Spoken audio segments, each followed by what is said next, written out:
Hey everybody, good afternoon. I'm here to talk to you about a whole bunch of real estate updates, along with, how things are going in real estate and COVID-19. Also going to get into, is this another 2008? I don't want to say we're hearing that from everybody, that question, but we're hearing it from a lot of people, and it's always a concern of buyers. Anytime you see the stock market do this, you hear it a lot. And I'm here to talk to you about that for at least the next 45 minutes and take questions at the end. But I have a whole bunch of notes prepared for you guys. I have a graph to talk to you about, and I'm going to go over a lot of interesting data, a lot of data that helps me make a decision on which way I want to predict this thing and why I feel that this isn't going to be a 2008, just to give it away right in the beginning. But I'm going to explain why, and I'm going to break it down. We're looking at inventory levels. We're looking at all different kinds of things, like the types of mortgages that have been written. We're looking at really mortgage delinquency rates. We're looking at equity positions that home sellers are in, all different kinds of things. Everything that could have an impact on what is going on and what would affect real estate, whether it would go down substantially, down a little. We've evaluated all those things over the last week, and we've compiled a bunch of data to show you guys, and I'm going to go over that with you over the next 45 or so minutes. I'm also going to be talking to you about how many homes were listed last week, how many went under agreement, how many sold. Going to talk about behaviors that we're seeing from buyers, from sellers, really a whole bunch of things. City of Boston came out, and Mayor Walsh determined he got 12 different banks on board to allow mortgage forbearances. Really going to be talking a whole bunch of things, and I'm going to be starting that in about a minute. Also going to get into benefits of home ownership. I think everybody might need a little reminder on that. I've heard an awful lot in the last couple of weeks about, well, is it going to go down? And I know plenty of people that bought properties and they did go down for a period of time and then went back up, and they've made out extremely well, and there are many other benefits that you have in the meantime. So we're going to be talking about all these kinds of things. But the big ticket item, the big item of the day that everybody's asking about is this another 2008? Are we going to see housing fall off a cliff? And I'm going to go over all the data that I think proves that this is not 2008. First thing I want to do right now as I get started is talk to you guys about homes listed for sale. I'm going to pull my trusty spreadsheet up here on the other side, on my other screen, and take a look at it. Over the last, now remember, I always measure things in 7-day increments, and we've been measuring this data for over 10 years, every single week. How many homes are listed, how many go pending, how many are sold, all those different kinds of things. And last week, 1,046 homes were listed across Massachusetts. That's 1,046, so that's down from the week before. That was 1,318, and the week before that was 1,176. Now, normally at this time of year, I'm going to literally scroll up as I'm talking to you guys. Normally at this time of year in early April, we would be right around, excluding Easter. Now you got to remember that throws a curveball in things. Easter was yesterday.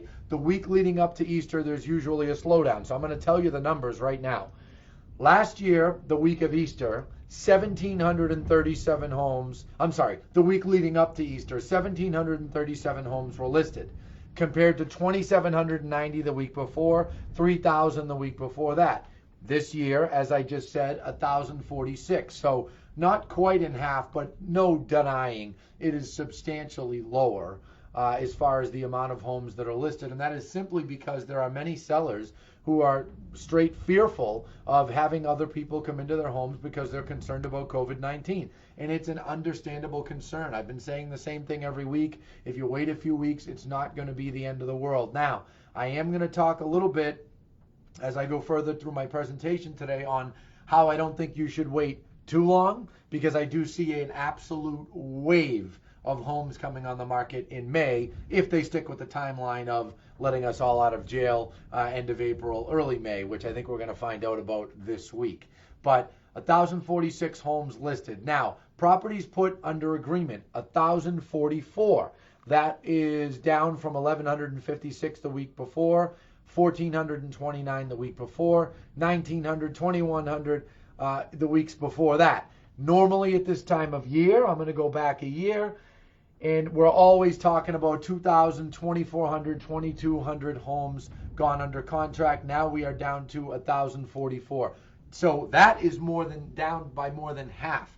Okay, is it surprising? No, it's not surprising. There's not enough new homes getting listed, and a lot of the homes that are out there are homes that maybe are stale, maybe are overpriced. But I will tell you, I also feel, and us realtors, I have a lot of realtor friends watching, you've got to make sure to look at existing inventory. Over the last, 19 or 20 years since MLS automatically emails properties out to buyers, everybody, buyers and realtors, have gotten a little lazy sometimes, and I know we have a lot of buyer clients watching, a little lazy sometimes about looking at what's on the market. If something's been on the market a month and hasn't sold, in this climate with this type of threats to our economy, that's a great time for a buyer to go and try to strike a deal, and the realtor should be working on that for them. I heard a story last week of one of our realtors, terrific realtor in our company, who literally called about 10 different listing agents and said, hey, I've got a buyer that is stuck in this price bracket, can't go above this price, and before I go and show your property, I don't want to waste time or bring in someone unnecessarily during the corona threat. Should I bother? Well, guess what? About 7 of the calls was, yeah, don't bother. 3 of the calls was, yeah, go have them look. And then one of those calls was absolutely get them over there. Well, that agent ended up negotiating $30,000 less than asking price on that one home. Now, that was a 1 out of 10, okay? We're not suddenly seeing massive amounts of properties sell below asking price because we have a low inventory, so it's hard for that to happen. But the point I'm getting at is that agent did a great job by looking at existing inventory. And if you're a buyer, make sure you go through existing inventory of what's for sale. Go on to our website, go on to different websites, LamacchiaRealty.com could easily help you out with that, and search 400 to 500, 600 to 700, whatever bracket that you're in. And don't be scared to search a little bit above your price point, because if something's been sitting, you may be able to grab it. So, all right. I got distracted there. Getting back to statistics, okay? I always like to review this every single week. 728 homes were sold last week. Now, that is a lower amount, but we're also in the middle of the month. Remember, the end of the month is the most. There's always a spillover in the first week of the month where there's a lot of closings. But let's go peek at the same week last year. Yeah, it was similar. Last year, 970, now 728. Part of what's going to happen, there's going to be more closing delays coming up in the next couple of months because all the refinances are pulling through and the system is log jammed. We have a very good blog on that explains all the log jams that we see coming in the system, from mortgage brokers being overloaded, attorneys being overloaded, title examiners, all the different players involved, registries of deeds being closed, things needed to be e-filed. So we will see some delays in closings, but eventually they will close, and I will once again give tremendous credit to the real estate attorneys here in Massachusetts, because you guys are making deals happen. Now, if I look at percentage of properties gone under agreement, this is where there is a noticeable decline, and it is similar to that of new listings. The two work directly together. So last week, 9.6 properties that were on the market went under contract. That is undoubtedly half of what it should be right now. That's very slow. And now last year on the same week, I'm looking now, was 17% in a week went under agreement, 16%. Then the Easter week, it fell down to 12. So always normal to see a reduction the week leading up to Easter and right after Easter, because there's less weekend activity. But there's no denying it's slower, okay? It's just a simple fact. There are less sellers listing. What's interesting to me, surprising to me, is there's not that many less buyers looking to buy. There's no doubt there's less buyers, but it's not as significant as I expected. We did a survey last week. We surveyed about 200 and something realtors, and they had similar feedback. There's more than 50%, close to 70% of sellers that are delaying listing. But with buyers, there were some realtors that said more, some that said less, but generally speaking, it was about 25%. So it's similar to what I said here to you a week ago. Then if I take a quick look at New Hampshire, because I know my New Hampshire friends always want to hear some thoughts.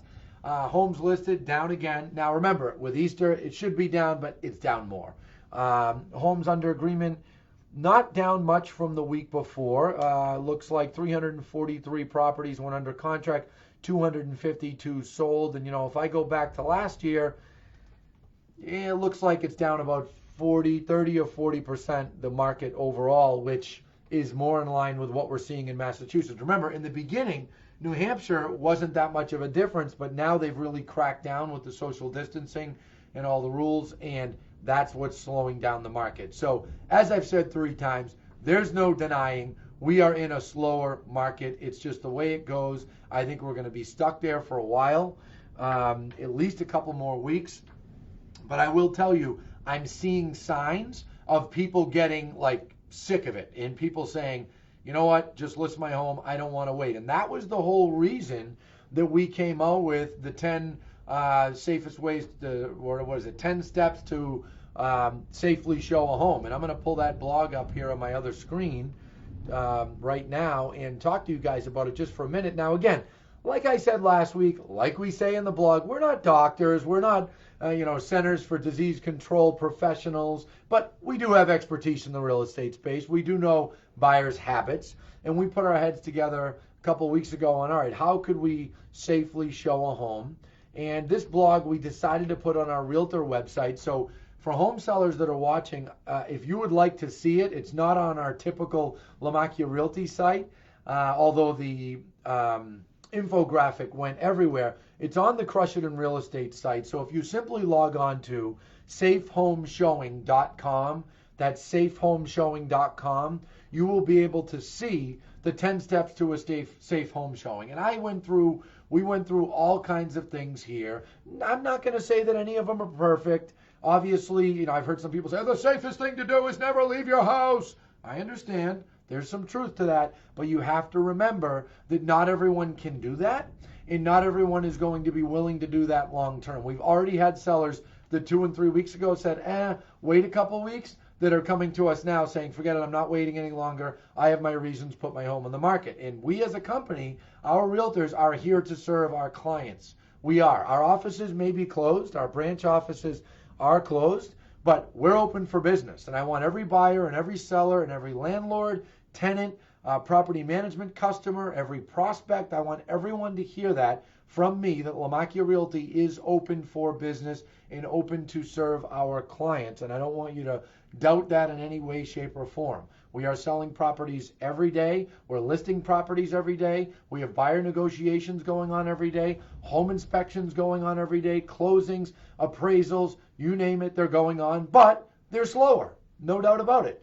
Now, the steps to a safe showing, I just want to remind people, one of the things that we talked about, you can see it in the infographic, and I'm sure our marketing folks already put it in the comments, but doing showings in a blocked period of time we feel is safer than one-off private showings. That's something we discussed.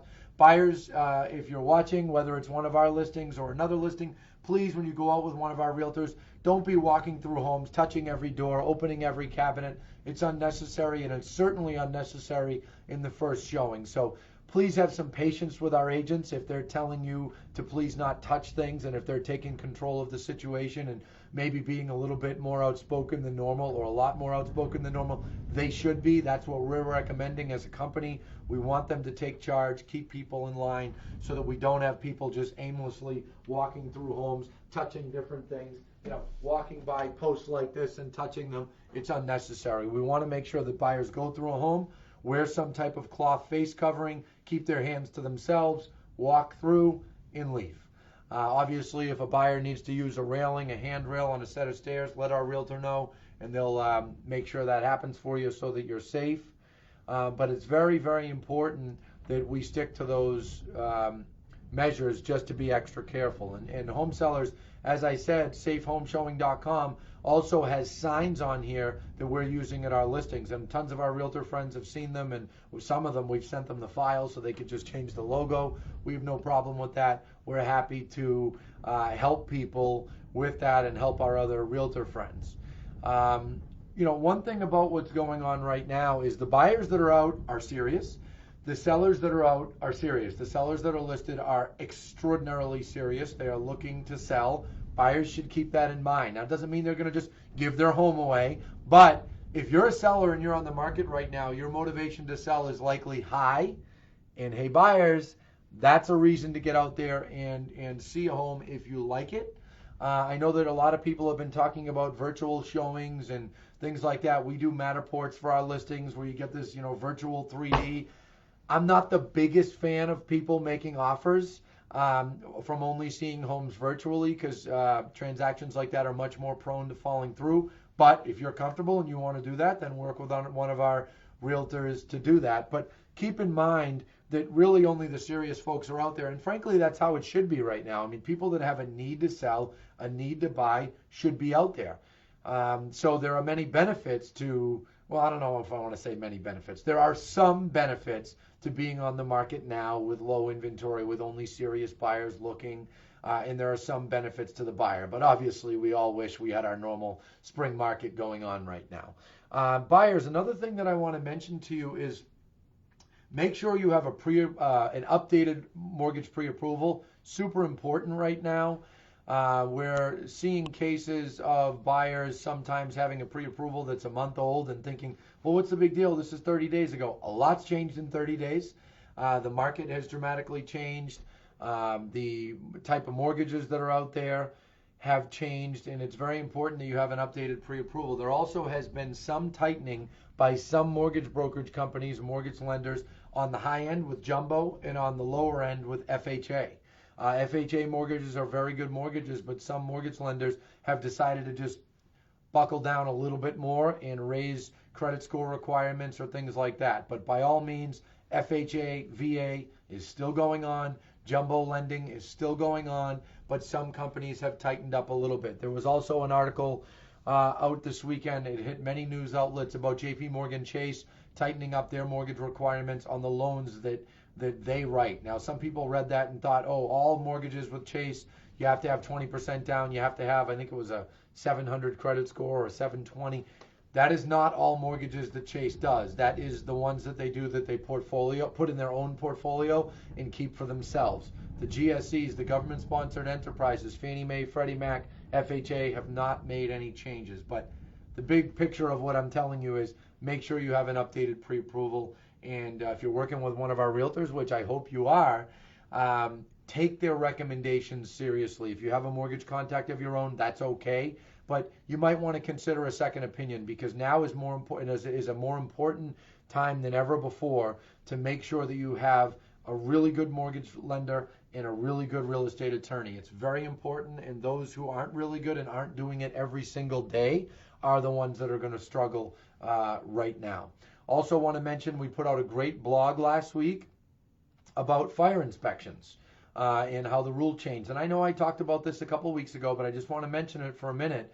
If you go on our main Lamacchia Realty page, lamacchiarealty.com, and you click COVID-19 resource page, you'll see in there, I believe the last blog is the one about smoke inspections. And we put that out last week, and it talked about the rule change here in Massachusetts. And it also talks, another blog snuck in there. This is not 2008. What I'm going to be talking about already snuck in here. I got preempted. But if you look at the fire inspection blog, it explains things in great detail. It explains the rule change. We put in there a link to the actual emergency order that the governor signed. So, if anybody's giving you a hard time about it, you just show the emergency order. We also put in the Mass Association of Realtors addendum that buyers and sellers should be signing to equally agree that the buyer can take care of it 90 days after. But we also talked about in there how sellers should really get the house in order before they sell. That's very, very important. We recommend strongly, I always point up here, that smoke detectors are updated and in good working order before the home is sold. It's just a safer way to sell.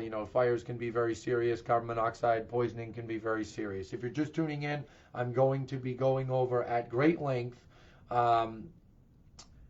comparisons between right now and 2008 and giving my opinion on whether or not I feel that this is another 2008 situation, which I don't, but I'm going to explain in detail why I don't, and I'm going to explain what may change to change my opinion. That could happen.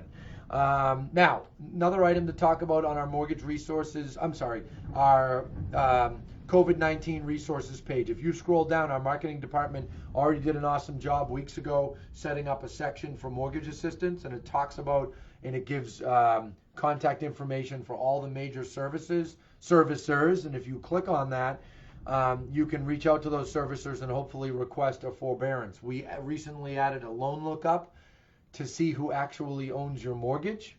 And just this past Friday, we added an entire section on the city of Boston, because the city of Boston has negotiated, Mayor Marty Walsh negotiated with several of the largest mortgage companies that hold mortgages in Boston, and was able to get them, the 12 largest ones, to agree to a forbearance. And it sounds like, yes, a 90-day forbearance without charging late fees or reporting non-payments to credit agencies.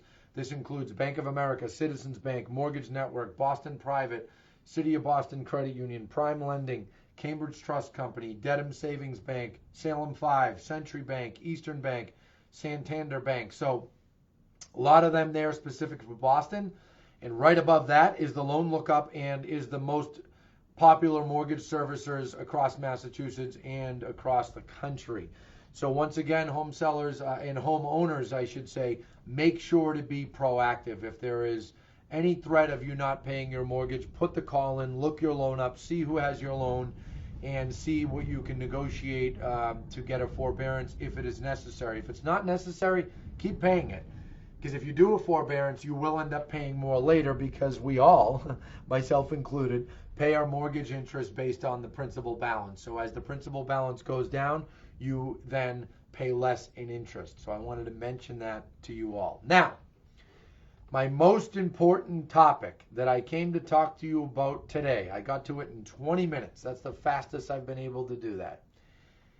Is in reference to, is this another 2008? Okay, we've been getting some of those questions from buyers. We've been getting some of those questions from sellers, from other realtors, and I thought it was time to talk to you guys and to explain to you why I don't feel it's another 2008. I do feel that the economy is going to take a bit of a beat down, to be totally frank about it, here in the next 3 to 6 months. There's no way this many jobs can be lost and not have some economic damage from it. The reason that I don't feel that we're going to end up as bad as 08, there's several reasons, and I'm going to talk to you about that. First and foremost, I want to compare with you where the amount of homes for sale is now compared to back in 2008. I actually just realized there's a graph missing from our blog, so we're going to fix that. But this graph is the one I'm referring to, so if one of our marketing folks is watching, they're going to plug it back in. It was there a little while ago. But if you look at this graph here, you can see back in 2000 there were 11,000 homes for sale. By 06, 42,000, 44,000, 44,000 in 08, and back down. And if you see the date here, March 23rd, 2008, compared to March 23rd this year. And if you look at it, the reason that we picked March 23rd is because that was the day that things got real. I mean, the government came out and said everybody needs to stay home. All the stay-at-home orders or advisories came out that day. So we wanted to measure, where are we now, where were we then, and what are the differences? The good news is that we don't even have 1/4 of the amount of homes for sale right now. And I'll tell you, it's funny, for the last 4 or 5 years, when people say there's not enough inventory, I've said, that's true, it's a problem, and that's part of the reason prices have skyrocketed, but we never want there to be too much inventory, because that creates slack in the market. And slack in the market, when there's too much of it, makes prices fall, and it causes all kinds of problems. Now, if you see right now, we have about 10,800 homes on the market. I mentioned that earlier. We've been stuck there at around 10,800, 10,600, 10,900. A week and a half ago, we get up to 11,000. Normally, right now, we would be at about 13,000. Here's what I'm going to do while I'm talking to you. I'm going to go back to the same week a year ago, and I'm going to see how many homes were on the market at that time so that I can cite it for you specifically, just to give you a better understanding of how things were then. So a year ago, right now, there were 14,800 homes on the market. Right now, there's 10,800. So we're talking about 5,000 less homes in the market. Now, if I go back to 2018, I know it was lower in the spring of 18. Yes, it was 13,000 homes for sale. So think about that. We are in a supply and demand business. That is all real estate is. I always say that if we're any more complicated than supply and demand, I wouldn't be any good at it. And I mean that sincerely, because all it comes down to is how many buyers are there and how many sellers. Now, for the last 3 or 4 years, we've had this many buyers and this many sellers. Now, as you go into summer and fall, it gets a little closer. But for the most part, maybe you could say the fall of 18 got a little slow. But for the most part, it's been lopsided. There have been many more buyers than there have sellers, okay? Now, our situation is worse, or you could call it better. Depends on how you look at it. Now there's even less sellers, but I will tell you there's also less buyers. So I don't know that it's that much different now, but I do think it's a bit different now. And I think that's part of the reason that the inventory is stuck, and the amount of homes for sale is really not the amount of homes going under agreement has slowed down. It's not just that there's less buyer demand, it's also because there's more stale inventory. I mean, I got to tell you, home sellers, I hate to be the bearer of bad news, but if your home is on the market and it has been for like 3 months, there's only one, unless there's no pictures, unless the agent is doing a horrible job, maybe offering no commission, maybe you're a for sale by owner, unless it's one of those outlying factors, your price is off. That's just the simple truth. And I know you might not like to hear that, but this is what I call the no spin zone in real estate. And I tell people like it is, and you have to understand that your price is off. Also in here, we talked about weekly inventory, and we have had the lowest inventory that we've ever had year to date, and you can see that in this graph. We're down at 10,800. The lowest we were at 11,800 in 2018. We all thought it never could go lower, right? If you go back to the year 2000, 11,400 at that time. So it's very low. That is a major, major differentiator, perhaps the biggest differentiator. Now I want to spend some time with you talking about mortgages. You're also going to see in this graph that's on our site that we'll push out on social media that the delinquency rate has done nothing but decrease since 2010, okay? We're going into this with a delinquency rate that is extremely low. Less than, let me see here, we're at about a 2.5% delinquency rate. Back in 2008, we were at about a 5% delinquency rate. By the time we got to 2010, it was 10%. So could it get worse? Yes. Is it going to get worse than where it is now? Yes. There's no question it's going to get worse. It's impossible not to. But I want to mention a couple things. Those people that are proactive, that are in touch with their mortgage companies right now in negotiating forbearances, if you get a 90-day forbearance, that doesn't count as you being late on your mortgage. That is not going to be reported to credit.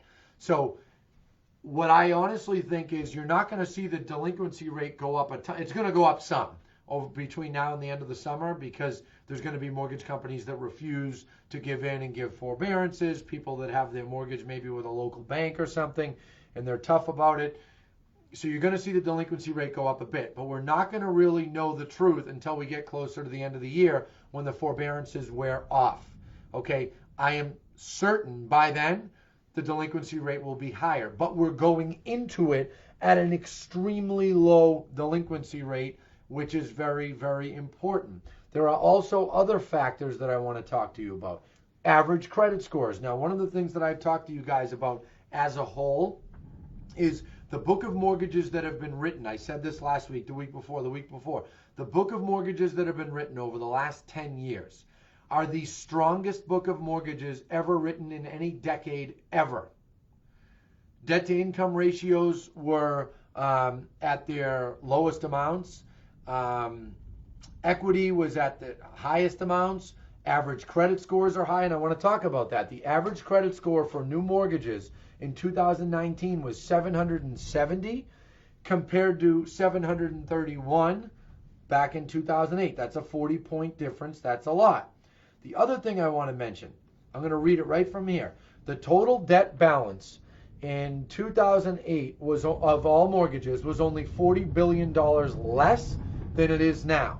So at that time, it was 9.8 trillion in outstanding mortgages. Now we are at 9.9, we'll call it and a half, in total outstanding mortgages. But guys, the home prices are basically doubled. So if I look here, and you're going to see this graph that we're going to release, home prices are double, but the amount of, call it even, I mean, 40 billion when you're talking trillions is peanuts, which is crazy to think about. But the amount of debt compared to home values is vastly different than it was 10 years ago. Before, the amount of debt compared to home values was close. Now there's a big variance in that. And let me tell you, that really motivates people to pay their mortgage, because it was a lot easier to walk away from a mortgage back in 07, 08, and 09 when people very quickly became upside down in their homes. They didn't have a job. The economy was on its way to crashing. Maybe they had a long commute that they were sick of.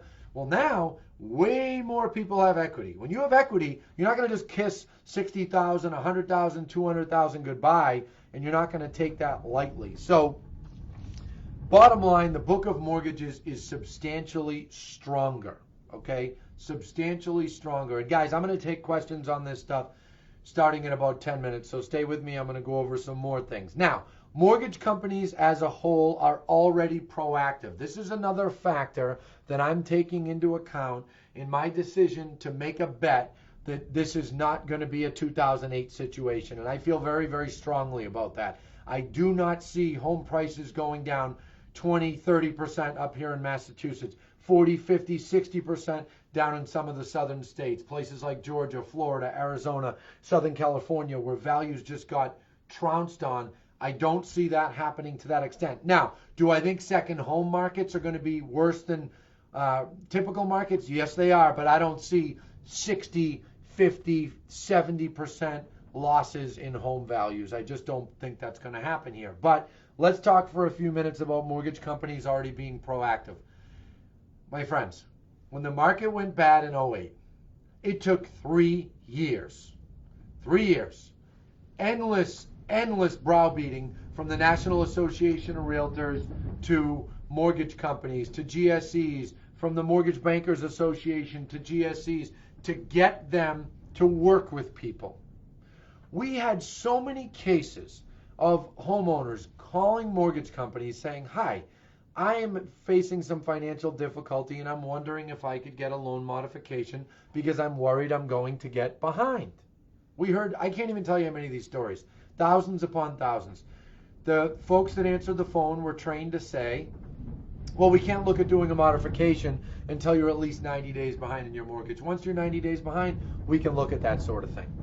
So people would get 90 days behind. Then they'd call back and they'd say, oh, sorry, you're so far delinquent that we can't look at doing a modification.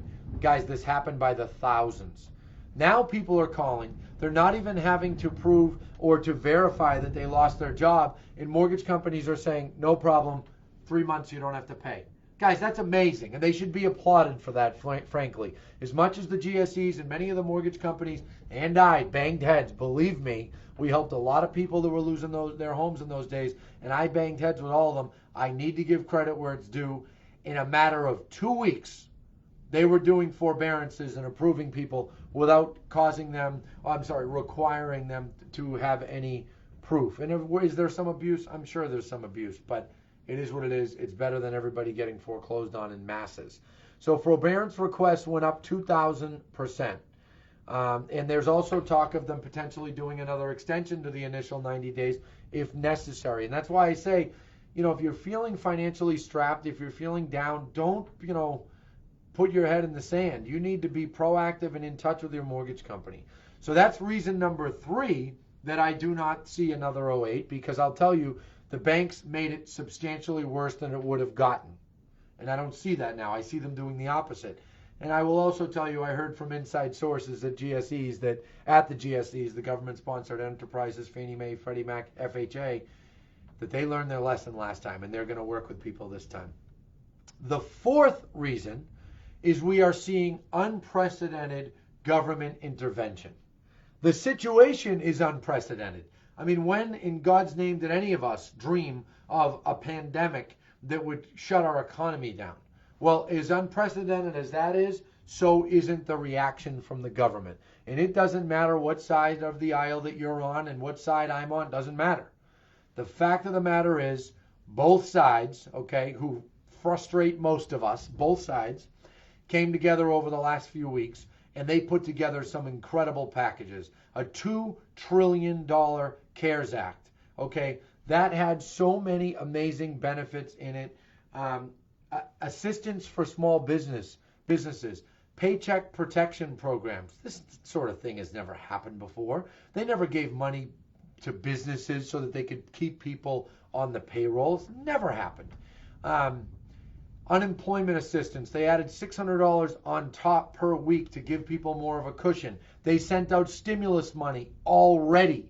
On Friday, I saw people posting on Facebook saying, I got my money, I got my money. Can you imagine that 4 weeks ago this thing really got bad, 3.5 weeks ago, and people are already getting money? I mean, they have to be applauded on both sides, all sides, that they are really, really on top of this. They also are allowing, and they're a little slow with this. This is the one thing I'm getting a little irritated with, and I can't help it because I'm biased to realtors. But they're allowing unemployment for folks that work as 1099 independent contractors. This is a big deal. That was never allowed before. Okay, and we can thank our Realtor Association for helping with that. Then last Thursday, the Federal Reserve comes out with a massive plan and says that they are going to increase the amount of mortgage-backed securities that they're buying. And remember, I talked about this in weeks past. Now the private players are scared to buy the mortgages because they don't really know what's going on. They're worried if rates were to go down further, which, by the way, I don't think they're going to. Low threes is as lucky as we're all going to get. But Federal Reserve said they're just going to keep buying mortgage-backed securities. They also said they're coming out with some very interesting loan products. Additional loans for small businesses, loans for municipalities. That's another thing that went bad back in 2008. Cities and states and towns were going broke.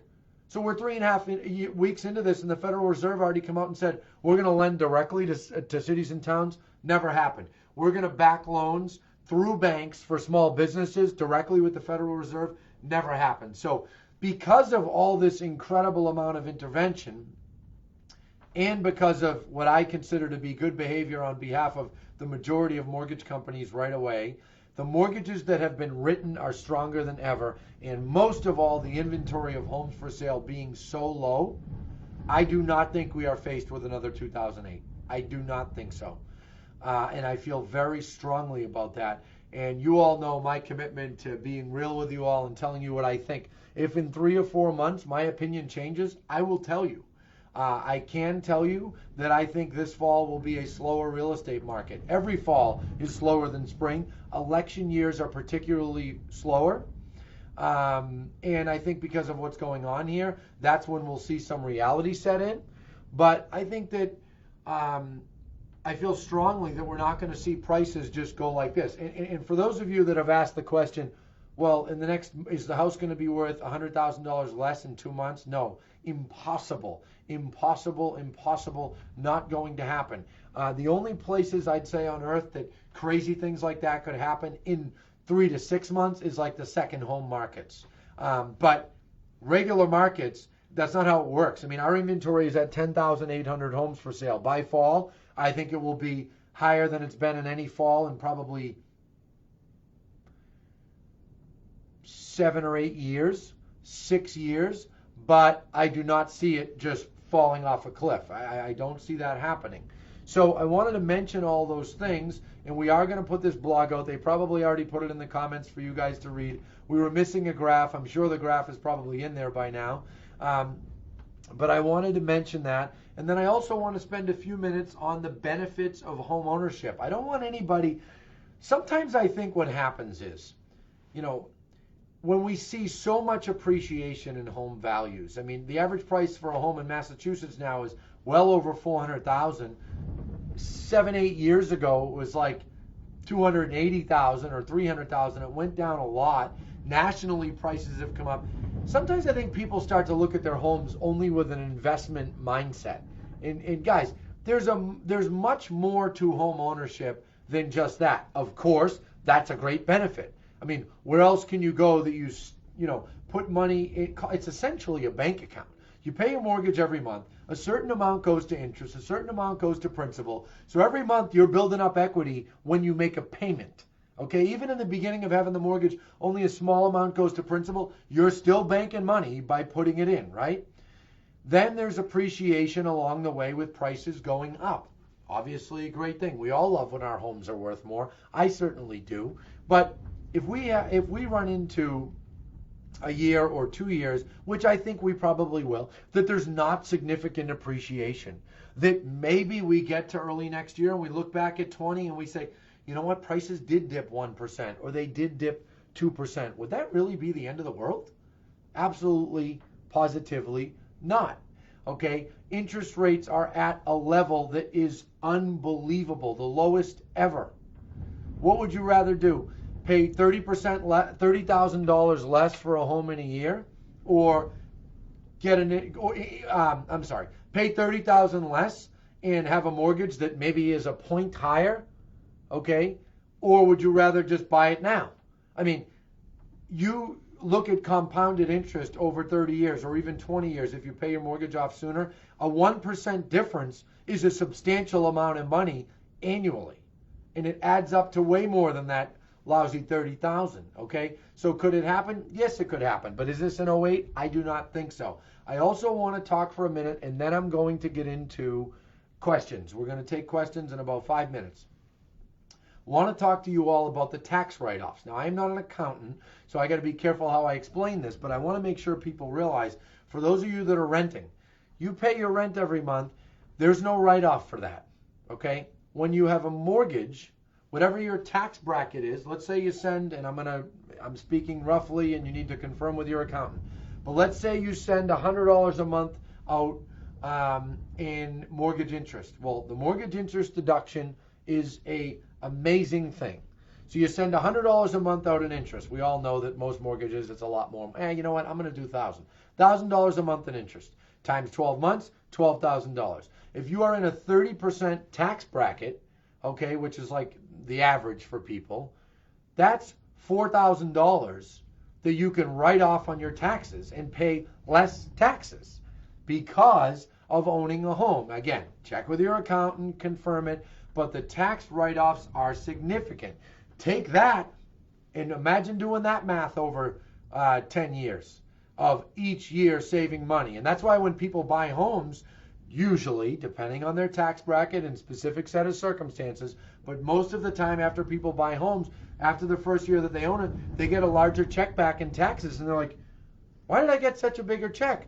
Because you own a home now. The mortgage interest reduction is an incredible tool. It's an incredible thing, and it's an incredible benefit to home ownership, and I wanted to mention it. And also, just the social and emotional aspects of home ownership. I mean, you look at people, and I got to be careful how I talk about this one, but health, marriages, relationships, all the statistics are better when people own their own home because they care about their space, they take care of it. Neighborhoods that have all homeowners tend to be in better shape. There's not trash left out in the street. All those kinds of things add up. So nobody should be getting down or concerned about owning a home. Okay, I myself, you know what I'm doing right now, what I did before this? I'm plotting on how I can buy more property because these interest rates are so low they're irresistible. And I think that we're going to see a little pullback in the real estate market. That's what I'm talking to you about.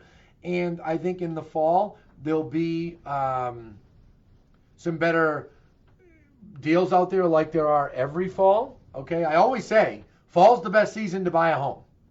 Spring is the best season to sell a home.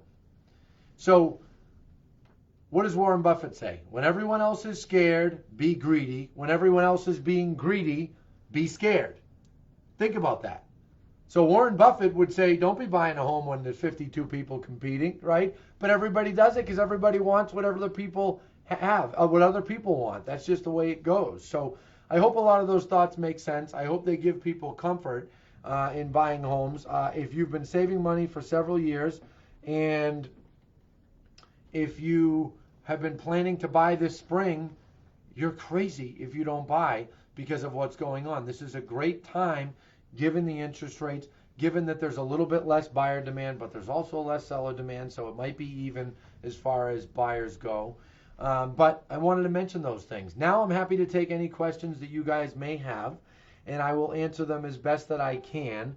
I'm certainly happy to have you all tuned in with me here, and I hope that I did a good job explaining to you why I don't feel that this is a 2008 scenario. I just do not feel that way at all, and I think that I laid out a good case for that. So who has some questions? Fiona has questions. Okay.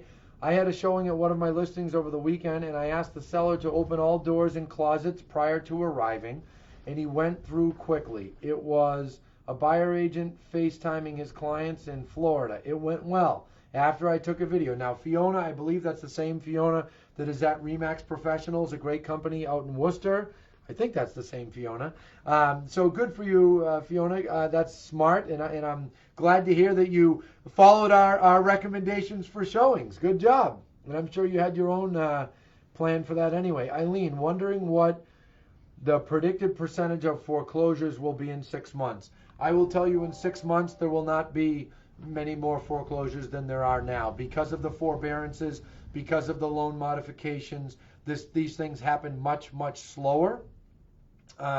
But do I think there'll be more foreclosures in a year and a half because of this? Yes, there's going to be some. I mean, not everyone is going to be saved by the forbearances or loan modifications. We will see an uptick in things. You cannot have this many people lose their jobs and not have some impact on the real estate market. Let's see. Valerie has a question.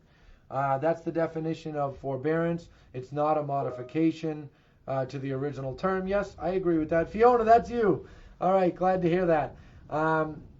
Christine Paul, do you think buying a home anytime now through fall is good? Which is better, now, spring, summer, or fall? I say it every year. Nobody listens to me. No better time of year to buy than the fall. The problem is, and the reason more people end up buying now, is way more homes are listed in the spring. So in the fall, inventory is higher. After Labor Day, there's always a rush of homes that come on the market. The problem is, it's a lot of stale inventory, and it's not as many new ones. So here's what I say to you, Christine. Be on the lookout. If you see the home of your dreams, go for it. If you don't get discouraged, because in the fall, that's a good time to buy as well.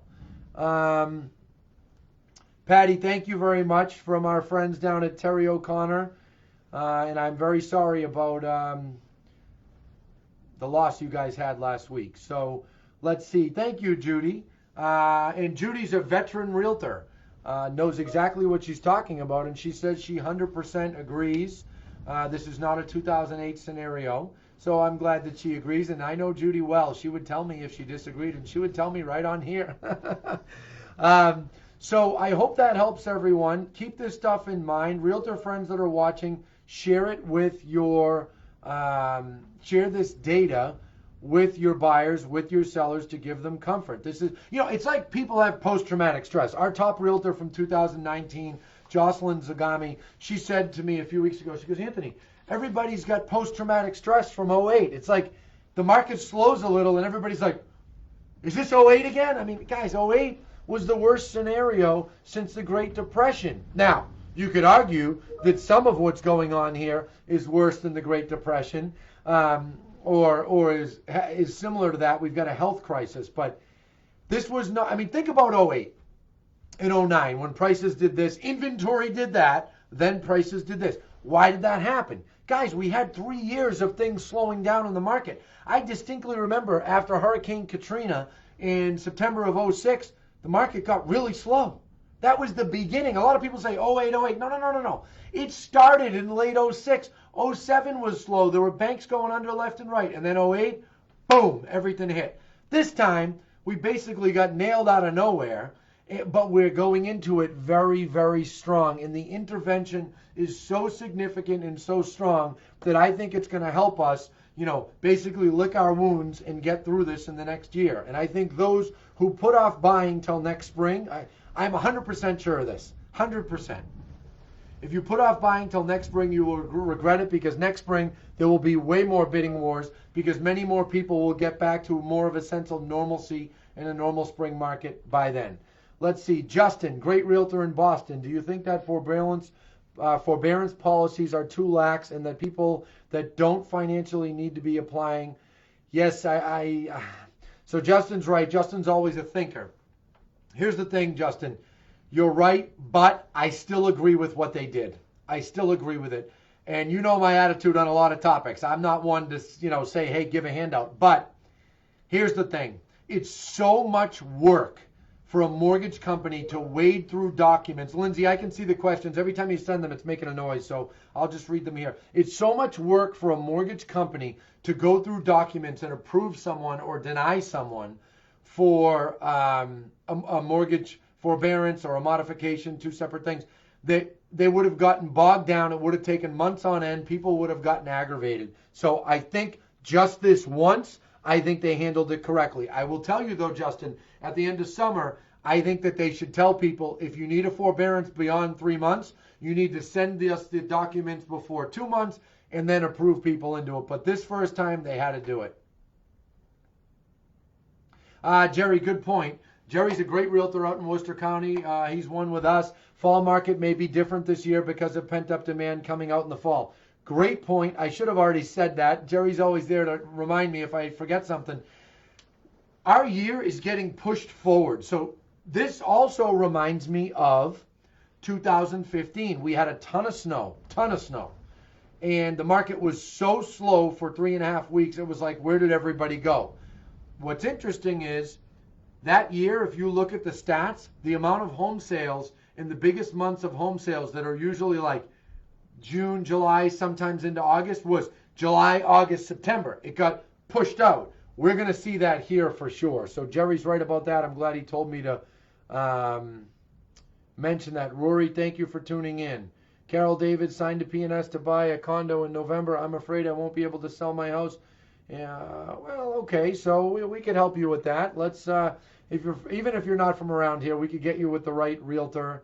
I wouldn't be afraid of selling right now. I mean, right now there's a lack of inventory. There's not enough homes on, and there's way more buyers than sellers. So if you're a seller, getting on the market isn't a bad thing. That reminds me, I'm going to talk about this in much more depth next week because I'll have a better picture of what's going on, if they're going to extend or not. Don't wait too long, home sellers, okay?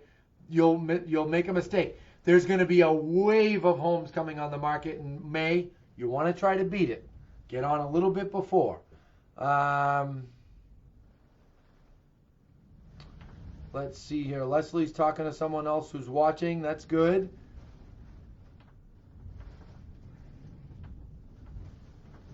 Yeah, okay. Paul Cervoni, another top agent in our company. He expects real pent-up demand.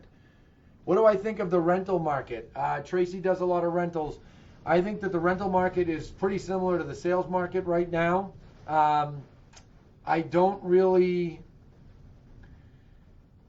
for now, I don't think it'll be impacted a ton, even though there's a lot of landlords not getting paid. But even landlords are working with people. We have a property management company. We've been able to negotiate with different people. But I'll tell you, it wasn't that bad. We only had a 10% rate of people not paying. People need somewhere to live. That never changes.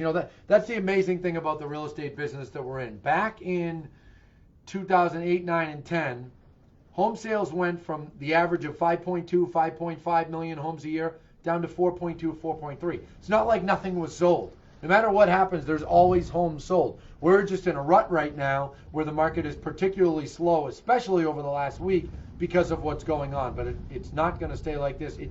It can't stay like this.